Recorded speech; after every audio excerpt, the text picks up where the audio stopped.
Hi friends, मैं doctor S के गुप्ता। तो आज हम लोग इस वीडियो में सीखेंगे ईयर डिस्चार्ज यानी कान बहने के बारे में। हम लोग इस वीडियो में समझेंगे कि कान क्यों बहता है, इससे किस प्रकार से निदान पाई जा सकती है। तो इसके बारे में हम लोग लाइन बाय लाइन करके देखेंगे, जैसे कि इसका इंट्रोडक्शन, सिम्टम्स, कॉसेस, मेडिसिन, सभी के बारे में हम लोग एक एक करके देखेंगे।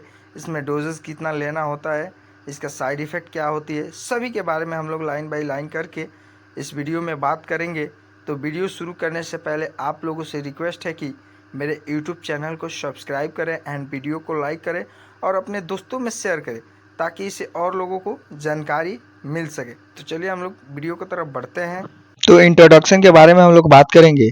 Year discharge means leakage of fluid from the ear in medical language it is called otorrhoea. यानी हम लोग समझे, कान बहने का मतलब कान से एक तरल पदार्थ का रिसाव होता है, जो कि इसे चिकित्सीय भाषा में ऑटोरिया कहा जाता है। In most causes there is wax in the ear makes your dust bacteria और other substance do not get into your ears. यानी अधिकांश मामलों में कान में वैक्सिंग होती है, जो यानी कचरा के वजह से कान में रिसाव होने लगती है। यह आपको सुनिश्चित करना होता है कि धूल या बैक्टीरिया या अन्य पदार्थ आपके कान में ना जा पाए। However some other condition such as a ruptured eardrum may also causes blood or other fluid to leak from your ear. This is a sign that your ear is injured or infected and you need to seek immediately medical attention. हालांकि कुछ अन्य स्थितियों, जैसे कि कान के पर्दे के फट जाने की वजह से कान में रक्त या अन्य तरल पदार्थ का रिसाव होने लगती है, या इस बात का भी संकेत होता है कि आपके कान में चोट लगी है या किसी प्रकार का संक्रमण है, तभी कान से रिसाव होने की संभावना होती है। अगर इस प्रकार से लक्षण होते हैं तो आपको तुरंत चिकित्सीय सलाह लेने की आवश्यकता होती है। आगे हम लोग देखेंगे इसका कॉसेस यानी कारण हम लोग जानेंगे। तो फर्स्ट हम लोग देखेंगे bloody discharge causes by a hole in the eardrum injury और इन्फेक्शन। यानी खूनी स्राव क्यों होती है? तो खूनी स्राव होने का कारण होता है कान के पर्दे में छेद होना या चोट लगना या किसी प्रकार की संक्रमण हो, उस वजह से खूनी स्राव होती है।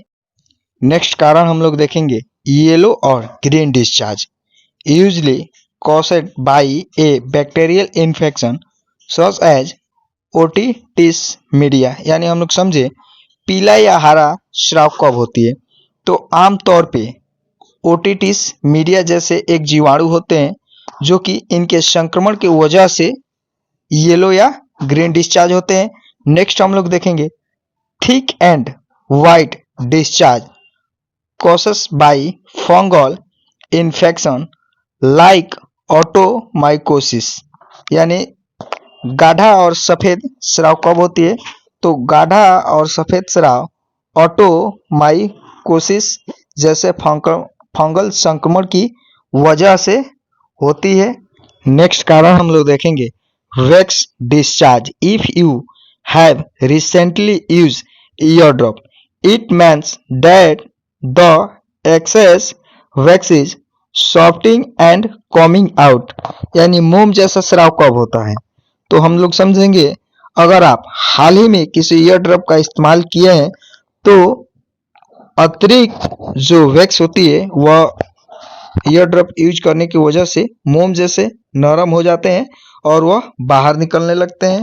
आगे हम लोग समझेंगे इसका सिम्टम्स यानी इसके लक्षण के बारे में हम लोग देखेंगे कि ईयर डिस्चार्ज होता है तो इसमें लक्षण क्या क्या होती है। तो फर्स्ट हम लोग देखें ईयर पेन यानी कान में दर्द होना, full smelling post discharge from year यानी कान से बदबूदार पस निकलना, फीवर यानी बुखार आ जाना, ईचिंग खुजली, कान के अंदर खुजली होने लगती है। नेक्स्ट हम लोग देखेंगे वेस्टिंग इन ईयर्स यानी कान में सीटी बजने की तरह आवाज सुनाई देने लगना, डिफेंस यानी बहरापन यानी कान में बहरापन आने लगती है। नंबनेस ऑफ ईयर्स यानी कान सुन हो जाना, इस तरह से महसूस होने लगती है। लास्ट हम लोग देखेंगे टॉर्बल हेयरिंग यानी सुनाई देने में परेशानी होने लगती है। ये सभी इसका कुछ बेसिक लक्षण होते हैं। नेक्स्ट हम लोग देखेंगे मेडिसिन के बारे में, कौन कौन से मेडिसिन ली जाती है। If there is an ear infection the doctor may prescribe antibiotics. This medicine can be given orally or in the from eardrops. यानी अगर कान में संक्रमण है तो डॉक्टर एंटीबायोटिक दवाएं लिख सकते हैं, या मौखिक रूप से यानी ओरली लेने के लिए, या कानों में ड्रॉप डालने के लिए लिख सकते। फर्स्ट मेडिसिन हम लोग देखेंगे जो कि टैबलेट सिप्लॉक्स करके आती है। इसका ड्रग्स नेम होता है सिप्रोफ्लॉक्सासिन। यह 250 और 500 mg में करके आती है। इसका डोजेस होता है बीडी। 250 mg का जो टैबलेट होता है इसे बीडी दिन में 2 बार ली जाती है। नेक्स्ट मेडिसिन हम लोग देखेंगे टैबलेट स्लॉक्सी। इसका ड्रग्स नेम होता है अमोक्सासिलिन, जो कि 500 mg आपको बीडी दिन में 2 बार ली जाती है। ये मेडिसिन डॉक्टर से सलाह लेकर ले, क्योंकि डोजेस उम्र और ओजन के हिसाब से मेडिसिन का डोजेस प्रिस्क्राइब की जाती है। नेक्स्ट मेडिसिन हम लोग देखेंगे टैबलेट वेवरॉन प्लस। इसका ड्रग्स नेम होता है डाइक्लोफेनिक सोडियम एंड पैरासीटामोल। इसका डोजेस भी बीडी होता है। यह पेन किलर मेडिसिन होती है, जो कि कान में दर्द होती है उस समय इस मेडिसिन को ली जाती है। नेक्स्ट ड्रॉप हम लोग देखेंगे जो कि जेंटामाइसिन HC। इसका ड्रग्स नेम होता है जेंटामाइसिन हाइड्रोकोटेशन। इसका डोजेस हम लोग देखेंगे बोथ ईयर इन 24 आवर्स 5 से 6 टाइम्स, यानी 24 घंटा में आप इसे 5 से 6 बार दोनों कानों में डाल सकते हैं, 2 से 4 बूंद। नेक्स्ट ड्रॉप हम लोग देखेंगे ड्रॉप सिप्लॉक्स। इसका ड्रग्स नेम होता है सिप्रोफ्लॉक्सासिन। इसका डोजेस दोनों कानों में 24 घंटा में 5 से 6 बार आप डाल सकते हैं, 2 से 4 बूंद करके। होम ट्रीटमेंट के बारे में हम लोग कुछ इस वीडियो में देखेंगे, जो कि कान की सफाई के लिए बेबी ऑयल की कुछ बूंदे कान में डालकर 1 घंटे के लिए छोड़ दे। इसके बाद सूती कपड़े से खोंट को साफ कर ले, यानी बेबी ऑयल डालने के बाद जो कान में कचड़ा यानी जिसे खोंटी बोला जाता है उसे सूती कपड़े से साफ कर ले।